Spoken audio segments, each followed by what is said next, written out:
మా latest videos కోసం మా ఈ తెలుగు న్యూస్ ఛానల్ సబ్స్క్రైబ్ చేసి గంట సింబల్ యాక్టివేట్ చేసుకోండి. సెప్టెంబర్ 7వ తేదీన అత్యంత పవిత్రమైన వినాయక చవితి పండుగ రాబోతుంది. ఈరోజు పార్వతీ పరమేశ్వర్ల కుమారుడైనటువంటి విఘ్నేశ్వరుడు జన్మించాడు. ఇది వినాయకుడి పుట్టినరోజు. వినాయక చవితి పండుగ ప్రతి సంవత్సరం భాద్రపద మాసం శుక్ల పక్షాన 4వ రోజు చవితి నాడు వస్తుంది. 10 రోజులు కొనసాగుతూ చతుర్దశి తిథి నాడు ముగుస్తుంది. భాద్రపద మాసంలో శుక్లపక్షం 4వ రోజు అనగా చవితి రోజు వినాయక చవితి పండుగను జరుపుకుంటూ ఉంటారు. ఈరోజు వినాయకుడి జన్మదినం. పార్వతీ పరమేశ్వర్ల కుమారుడు గణేశుడి పుట్టినరోజు ఇది. ఈ రోజున వినాయకుడి విగ్రహ స్థాపన చేసి 9 రోజుల పాటు నవరాత్రి పూజలు చేసి ఆపై ఆ విగ్రహాలను నిమజ్జనం చేస్తారు. వినాయక చవితి రోజు గణనాథుణ్ణి సరికొత్త ప్రతిమను ఇంటికి తీసుకువచ్చి విగ్రహ స్థాపన చేసి పత్రి, పూలు, పండ్లు, నైవేద్యాలు పెట్టి పూజిస్తారు. అలా 9 రాత్రుల పాటు ఇంట్లో ఉంచి 10వ రోజు ఉదయాన విగ్రహాన్ని నిమజ్జనం చేస్తారు. నిమజ్జనం వరకు ప్రతిరోజు వినాయకుడికి 3 సార్లు పూజ చేసి నైవేద్యం అర్పిస్తారు. కేవలం ఇళ్లల్లోనే కాదు, కాలనీల్లో అందరూ కలిసి దేవాలయాల దగ్గర వివిధ ప్రముఖ ప్రదేశాలలో ఇలా వినాయక మండపాలను ఏర్పాటు చేసి 3 లేదా 5 లేదా 7 లేదా 9 రోజుల పాటు పూజలు నిర్వహిస్తారు. ఈ 9 రోజుల పాటు చేసే పూజను గణేశ నవరాత్రులు అనే పేరుతో పిలుస్తారు. అయితే ఎంతో పవిత్రమైన ఈ వినాయక చవితి రోజున మీరు ఏం చేసినా చేయకపోయినా 5 రూపాయలతో ఇది కొని ఇంటికి తెచ్చుకుంటే చాలు, మీ దరిద్రమంతా కూడా పోయి మీ ఇంట్లో సిరి సంపదలు కురుస్తాయి. మీ దశ మారిపోతుంది. కని విని ఎరుగని అదృష్టం మిమ్మల్ని వరిస్తుంది. అంతులేని ఐశ్వర్యం వస్తుంది. వినాయకుడు మీ ఇంట్లో ధన ప్రవాహాన్ని కురిపిస్తాడు. కష్టాలు, సమస్యలు, అప్పుల బాధలు మొత్తం కూడా పోయి తిరిగిలేని రాజయోగం కలుగుతుంది. తరతరాలకు తరగని ఐశ్వర్యం వస్తుంది. మీ జీవితం అద్భుతంగా మారిపోతుంది. సకల ఐశ్వర్యాలు మిమ్మల్ని వెతుక్కుంటూ వస్తాయి. మరి ఇంతకీ ఈ వినాయక చవితి రోజు 5 రూపాయలతో ఏం కొని ఇంటికి తెచ్చుకుంటే మీ దశ తిరుగుతుంది అనే విషయాన్ని ఇప్పుడు మనం ఈ వీడియోలో వివరంగా తెలుసుకుందాం. ఫ్రెండ్స్, ఫస్ట్ అయితే ఈ వీడియోకి ఒక లైక్ కొట్టి అలాగే మా ఛానల్ని కూడా సబ్స్క్రైబ్ చేసుకుని మాకు సపోర్ట్ చేయండి. దేవుళ్ళందరికీ ప్రథమ నాయకుడు వినాయకుడు. ఈ గణపతిని పూజించని వేడుకొని భక్తులు ఉండరు. ఆయన లేనిది ఏ కార్యము జరగదు. వినాయకుడు సకల దేవతా గణాలకు అధిపతి. అన్ని అడ్డంకులు తొలగించే విఘ్నరాజు. అన్ని కార్యములకు పూజలకు ప్రథమంగా పూజలందుకునేవాడు వినాయకుడు. అందుకే మొదట ఏ పూజ అయినా వినాయక పూజతోనే ప్రారంభమవుతుంది. భక్తుడు ఏ పూజ చేయదలుచుకున్నా మొదట పూజించేది, స్మరించుకునేది విఘ్నేశుణ్ణే అని అందరికీ తెలిసిన విషయమే.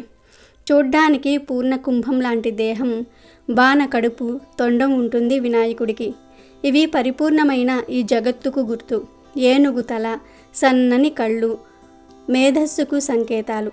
వక్రతుండము ఓంకార ప్రణవనాదానికి ప్రతీకలు. ఏనుగులాంటి ఆకారాన్ని మోస్తున్నది ఓ చిన్ని ఎలుక. ఇది వినాయకుడి వాహనం. 4 చేతులు మానవాతీత సామర్థ్యాలకు, తత్వానికి సంకేతాలు. ఇలా గణపతిలో ప్రతిదీ ఓ విశేషమే. ఆ గణనాథుడు పుట్టినరోజే వినాయక చవితి. భారతదేశంలోని అతి ముఖ్యమైన హిందువుల పర్వదినం వినాయక చవితి. శివపార్వతుల కుమారుడు అయిన వినాయకుడి జన్మదినాన్ని పురస్కరించుకొని వినాయక చవితిని జరుపుకుంటూ ఉంటారు. ఈ పండుగను పిల్లల నుండి పెద్దల వరకు ఉత్సాహంగా జరుపుకుంటారు. మూషికా వాహనుడైన గణపతిని పూజించి ఆయనకు ఇష్టమైన ఉండ్రాలను భక్తి శ్రద్ధలతో సమర్పిస్తారు. వినాయక మండపాలు ఏర్పాటు చేయటము, ఆ మండపాలలో పూజా ఏర్పాట్లు చేయటము, వినాయకుడి నిమజ్జనం వంటివి వివిధ కార్యక్రమాల్లో పిల్లలతో సహా అందరూ ఎంతో ఉత్సాహంగా పాల్గొంటూ ఉంటారు. భారతదేశంలోని వివిధ ప్రాంతాలలో ఈ పండుగను గణేష్ చతుర్థి లేదా వినాయక చతుర్థి అని కూడా పిలుస్తూ ఉంటారు. ఒకసారి కైలాసనాథుడి లేని సమయంలో పార్వతీదేవి స్నానమాచరించదలచి తన ఇంటికి రక్షకుడిగా ఎవరైనా ఉంటే బాగుంటుందని అనుకుని నలుగుతో గణేశుణ్ణి మలచి ప్రాణము పోసి అతడిని ద్వారపాలకునిగా ఉండమని ఆజ్ఞాపించి తను స్నానమాచరించి బయటకు వచ్చేసరికి ఎవరినీ ఇంట్లోకి అనుమతించరాదని ఆజ్ఞాపిస్తుంది. కొంత సమయం తర్వాత పరమశివుడు ఇంటికి వస్తాడు. గణేశుడు తన తల్లి ఆజ్ఞను అనుసరించి శివుణ్ణి లోపలికి అనుమతించడు. కోపోద్రిక్తుడైన పరమశివుడు గణేశుని శిరస్సును ఖండిస్తాడు. తర్వాత పార్వతీ స్నానం ముగించుకుని బయటకు వస్తుంది. శిరస్సు కోల్పోయిన గణేశుణ్ణి చూసిన పార్వతీదేవి కాళికాదేవి అవతారం ఎత్తి ముల్లోకాలను నాశనం చేయడానికి సిద్ధమవుతుంది. పార్వతీదేవి ఆగ్రహానికి భయపడి అందరూ పరమశివుని వద్దకు వచ్చి పరిష్కారం వేడుకొనగా పరమశివుడు ఉత్తరం వైపు తలపెట్టి నిద్రించే ప్రాణితలను ఖండించి తీసుకురమ్మని తన అనుచరులకు ఆజ్ఞాపించి పంపిస్తాడు.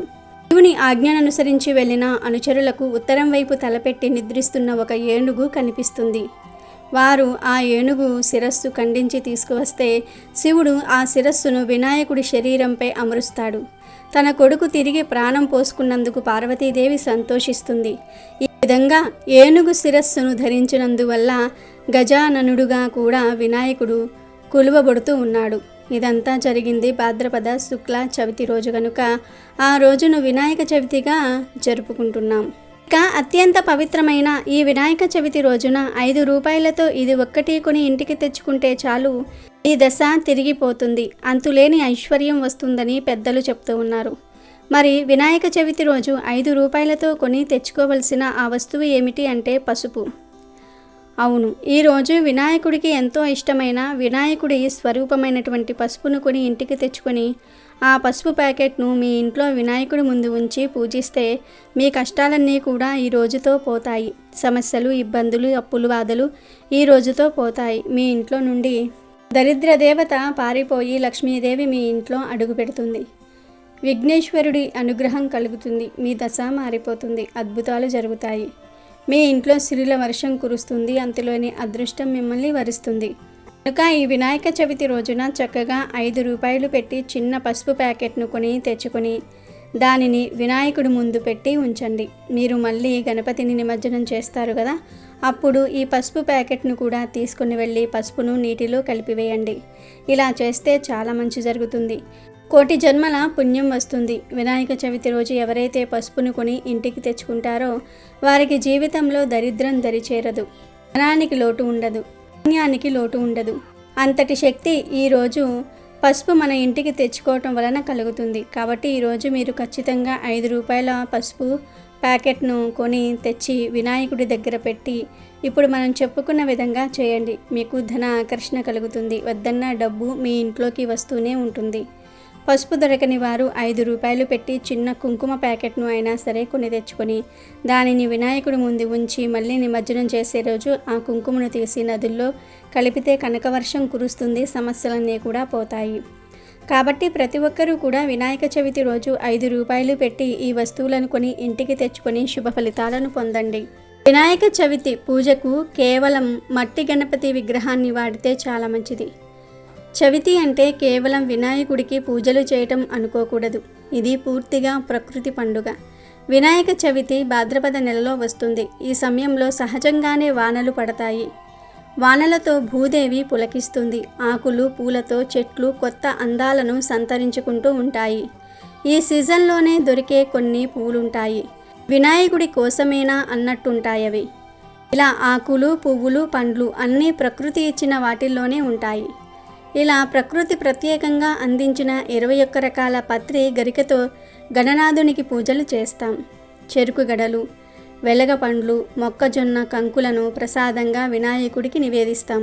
అటు ఆకులు, ఇటు పూలు, పండ్ల మధ్య కొలువైన గణపతిని చూస్తే ఆ ప్రకృతిలో మనము భాగమైనన్న అభిప్రాయం కలుగుతుంది.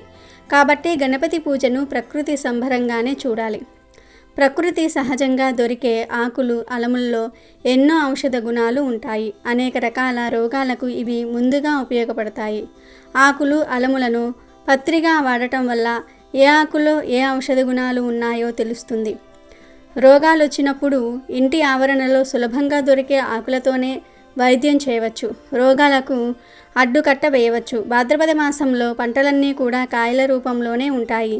ఈ పచ్చికాయలనే వినాయకుడికి నివేదిస్తాం. వానాకాలానికి అవసరమైన ఆహారమే నైవేద్యంగా పెడతాం. ప్రకృతి ఎలా ఉంటే దానిని అలాగే ఆస్వాదించండి, పూజించండి అనే సందేశం గణపతి పూజలో ఉంది. వినాయకుడి పూజ కోసం మట్టి విగ్రహం, పత్రాలు ఉపయోగించడం వెనుక మరో కారణం కూడా కనిపిస్తుంది. ఒండ్రు మట్టిలోనూ పత్రాలలోనూ ఔషధీ గుణాలు ఉంటాయి. గణపతికి చేసే షోడశోపచార పూజలో భాగంగా మాటిమాటికి ఈ విగ్రహాన్ని, పత్రాలను తాకటం వల్ల వాటిలోని ఔషధీ తత్వం మనకు చేరుతుంది. పూజ ముగిసిన తర్వాత ఓ 9 రోజుల పాటు ఆ విగ్రహాన్ని పత్రాలను ఇంట్లో ఉంచటం వల్ల చుట్టూ ఉన్న గాలిలోనికి ఆ ఔషధీ గుణాలు చేరుతాయి. ఇలా 9 రోజుల పాటు విగ్రహాన్ని పత్రాలన్నింటినీ కూడా ఇంట్లో ఉంచుకున్న తర్వాత దగ్గరలో ఉన్న జలాశయంలో కానీ బావిలో కానీ నిమజ్జనం చేస్తాము. ఈ క్రతువులో ఎక్కడా ఎలాంటి శేషము మిగలదు. అంతేకాదు వినాయక చవితి నాటికి వర్షాలు ఊపందుకుంటూ ఉంటాయి. వాగులు నదులు ఉద్రిక్తంగా ప్రవహిస్తూ ఉంటాయి. అలాంటి సమయంలో తీరం వెంబటి మట్టి విగ్రహాలను నిమజ్జనం చేయటం వల్ల వరదపోటు తగ్గే అవకాశం కూడా ఉంటుంది. పైగా ఈ కాలంలో ప్రవహించే నీటిలో క్రిమికీటకాలు ఎక్కువగా ఉంటాయని అంటూ ఉంటారు. నిమజ్జనంలో విడిచే పత్రితో నీరు బాగా క్రిమి రహితంగా మారిపోతుందన్నది పెద్దల మాట. అందుకేనేమో నిమజ్జనం చేసే ఆచారం ఉన్న పండుగలన్నీ కూడా వర్ష ఋతువులోనే వస్తాయి. ఈరోజు ముఖ్యంగా గణపతికి బియ్యపిండితో చేసే పదార్థాలను అనగా పాల తాలికలు, ఉండ్రాళ్లను, కుడుములు, పప్పుల ఉండ్రాళ్ళు ఇలా బియ్యపు పిండితో చేసిన పదార్థాలను స్వామివారికి సమర్పిస్తూ ఉంటారు. ఇక్కడ అందరూ చేసే తప్పు ఒకటి ఉంది. ఆ బియ్యపు పిండిని మీరే స్వయంగా తయారు చేసుకోవాలి. కానీ ఇటీవల కాలంలో అందరూ కూడా బియ్యపు పిండిని కిరాణా షాపుల్లో కొనుక్కొచ్చి నైవేద్యాలను చేసి దేవుళ్లకు సమర్పిస్తూ ఉన్నారు. ఇలా చేయటం మహాపాపం. ఎందుకంటే కిరాణా షాపుల్లో అందరూ కూడా పరిశుభ్రంగా పవిత్రంగా ఉండరు. అక్కడి వాతావరణం అంతా కూడా వేరే రకంగా ఉంటుంది. ఇటీవల కాలంలో ప్రతి ఒక్కరూ కూడా ఇదే పని చేస్తూ ఉన్నారు. ఏ పండుగకు అయినా సరే చలివిడి కావాలన్నా ఇంకా బియ్యపు పిండితో ఎటువంటి పదార్థాలు చేయాలన్నా సరే కిరాణా షాప్ నుంచి తీసుకొని వచ్చి చేసి ఆ భగవంతుడికి నైవేద్యాలను సమర్పిస్తూ ఉన్నారు. కనీసం ఈ వినాయక చవితికి అయినా సరే స్వయంగా మీరే బియ్యం కడిగి పిండిని తయారు చేసుకుని నైవేద్యాలను తయారు చేయండి. మడిగా నైవేద్యాలను చేసి స్వామివారికి సమర్పిస్తే ఆయన యొక్క సంపూర్ణ అనుగ్రహం మీకు కలుగుతుంది. పొరపాటున బయట కిరాణా షాపుల్లో తెచ్చిన బియ్యపు పిండితో నైవేద్యాలను చేసి స్వామివారికి సమర్పిస్తే సంవత్సరమంతా కూడా ప్రతి పనిలో కూడా మీకు ఆటంకాలు ఏర్పడతాయి. స్వామివారికి కోపం వస్తుంది. మీకు ఆరోగ్యం బాగోలేదు, చేయలేకపోతున్నాను, బయట నుండే బియ్యపు పిండిని తీసుకురావాలి అనుకునేవారు ఆ పిండిని ఆవు పంచకంతో లేదా పసుపు నీటితో శుద్ధి చేసి మాత్రమే ఉపయోగించండి. అదేవిధంగా చాలామంది 21 రకాల పత్రిని బజారు నుంచి తెచ్చి అలాగే స్వామివారికి సమర్పించేస్తూ ఉంటారు. ఇలా కూడా చేయకూడదు. ఆ పత్రిని పసుపు నీటిలో వేసి బాగా కడిగి శుభ్రం చేసిన తర్వాత ఆరబెట్టి స్వామివారికి సమర్పించాలి. పువ్వులను, కాయలను, విగ్రహాన్ని అంటే గణపతి ప్రతిమను అన్నిటినీ కూడా బజారు నుంచి తెచ్చిన తర్వాత పసుపు నీటితో శుద్ధి చేసి ఆ తర్వాత స్వామివారికి సమర్పిస్తే మంచి ఫలితాలు అనేవి కలుగుతాయి. ముఖ్యంగా బియ్యపు పిండిని స్వామివారికి నైవేద్యాలలో ఉపయోగిస్తూ ఉంటాం కాబట్టి సాధ్యమైనంత వరకు కూడా స్వయంగా మీరు మీ చేతులతో ఇంట్లో చేసుకునే విధంగా ఆలోచించండి. బయట నుండి ఎట్టి పరిస్థితుల్లోనూ బియ్యపు పిండిని తీసుకొచ్చి స్వామివారికి నైవేద్యాలను సమర్పించవద్దు.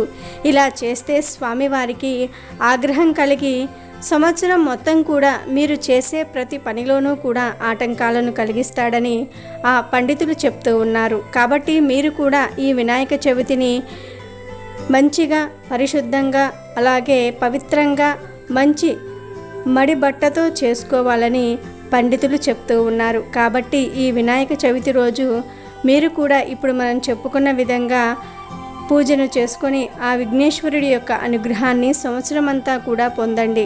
పొరపాటున ఇప్పుడు మనం చెప్పుకున్న విధంగా బియ్యపు పిండితో నైవేద్యాలను చేసి ఆ వినాయకుడికి సమర్పిస్తే వినాయకుడికి కోపం వస్తుంది. కాబట్టి ఇప్పుడు మనం చెప్పుకున్న విధంగా వినాయకుడి పూజను మంచి పద్ధతిలో శుద్ధిగా చేసుకొని మంచి ఫలితాలను పొందండి. వినాయక చవితి వచ్చిందంటే పూలు, ఆకులు, విగ్రహాల సందడి మొదలవుతుంది. వినాయక చవితిని మన దేశంలో చాలా సందడిగా చేసుకుంటూ ఉంటారు.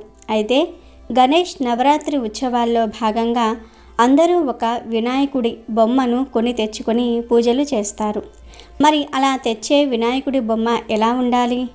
తొండం వెటువైపు ఉన్న గణపతిని తెచ్చుకోవాలి, ఎలాంటి గణపతి బొమ్మను తెచ్చుకోకూడదు అనే విషయాలను ఈరోజు మనం ఈ వీడియోలో తెలుసుకుందాము. వినాయక చవితి రోజున శ్రేష్టమైన వినాయకుని మట్టి ప్రతిమను ఇంటికి తెచ్చుకుని వచ్చి ఈ ప్రతిమను నవరాత్రులు పూజించాలి. నవరాత్రుల తర్వాత విగ్రహాన్ని నీటిలో నిమజ్జనం చేస్తారు. ఒక ప్రాంతంలోని ప్రజలందరూ కలిసికట్టుగా ఊరేగింపుగా ఆయా ప్రాంతాల వినాయకుణ్ణి విగ్రహాలను తీసుకొని వెళ్ళి సముద్రంలో లేదా నదిలో లేదా చెరువులో నిమజ్జనం చేస్తారు. అతిథిగా వచ్చిన వినాయకునికి రోజుకు 3 సార్లు నైవేద్యాన్ని సమర్పిస్తారు, పూజలు చేస్తారు. వినాయక చవితి సందర్భంగా అందరూ కూడా బజారుకు వెళ్ళి వినాయకుడి బొమ్మని కొని తెచ్చుకుని ఇంట్లో పెట్టుకుని చక్కగా పూజలు చేస్తారు. అయితే అలా బొమ్మను కొనేటప్పుడు చాలామందికి ఏ వైపు తొండం ఉన్న బొమ్మను కొనాలి అనే సందేహం వస్తుంది. అదేవిధంగా ఎటువంటి బొమ్మను కొనాలి అనే సందేహం కూడా వస్తుంది. ఈ రోజుల్లో ఒక ప్రచారం జరుగుతుంది. అదేమిటంటే ఎడమవైపు తొండం ఉన్న బొమ్మను తెచ్చుకుంటే శుభమని, కుడివైపు తొండం ఉంటే అది అశుభమని ప్రచారం జరుగుతుంది. కానీ ఇది ఒట్టి మూఢనమ్మకం. వినాయకుడి విగ్రహాలలో తొండం ఎటువైపు అయినా సరే ఉండవచ్చు. ఒక్కో విగ్రహానికి ఒక్కో ప్రయోజనం ఉంటుంది. ఎడమవైపు తొండం ఉన్న గణపతిని తెచ్చుకుంటే కనుక ఆ చుట్టుప్రక్కల ఉన్న సమాజానికి మేలు జరుగుతుంది. కుడివైపు తొండం ఉండే ఆయనను క్షిప్ర గణపతి అంటారు. కుడివైపు తొండం ఉన్న వినాయకుడిని తెచ్చుకుని పూజ చేస్తే గనుక వెంటనే ఫలితం వస్తుంది. వినాయకుడి తొండం మధ్యలోనికి ఉంటే గనుక ఆ మూర్తి జ్ఞాన ప్రదాత అని అర్థం. ఇలాంటి గణపతి విగ్రహాన్ని పూజించటం వలన ఆ స్వామి మన మనసును అంతర్ముఖంగా చేసి జ్ఞానం వైపు అడుగులు వేసేలాగా చేస్తాడు. అందువలన వినాయక చవితి రోజు ఎటువైపు తొండం ఉన్న విగ్రహాన్ని అయినా సరే పూజించుకోవచ్చు. కాబట్టి చాదస్తాలకు పోకుండా తొండం ఎటువైపు ఉన్నా పర్వాలేదు, చక్కగా ఒక గణపతి విగ్రహాన్ని కొనుక్కుని మనస్ఫూర్తిగా పూజ చేయండి. ఇక్కడ తొండం ఎటువైపు ఉంది అనేది ముఖ్యం కాదు, మనం ఎంత శ్రద్ధగా స్వామివారిని పూజిస్తున్నాము అనేది ముఖ్యం. కాబట్టి ప్రతి ఒక్కరూ కూడా ఈ విషయాన్ని గుర్తుపెట్టుకోండి. తొండం ఎటువైపు ఉన్న గణపతిని అయినా సరే పూజించవచ్చు. వీలైనంత వరకు అందరూ కూడా మట్టి గణపతినే కొనే ప్రయత్నం చేయండి. రసాయనాలతో చేసిన గణపతి బొమ్మలు కొనవద్దు. పర్యావరణాన్ని నాశనం చేయవద్దు. వీడియో నచ్చితే లైక్ చేయండి, షేర్ చేయండి, బట్ సబ్స్క్రైబ్ చేసుకోవడం మర్చిపోవద్దు.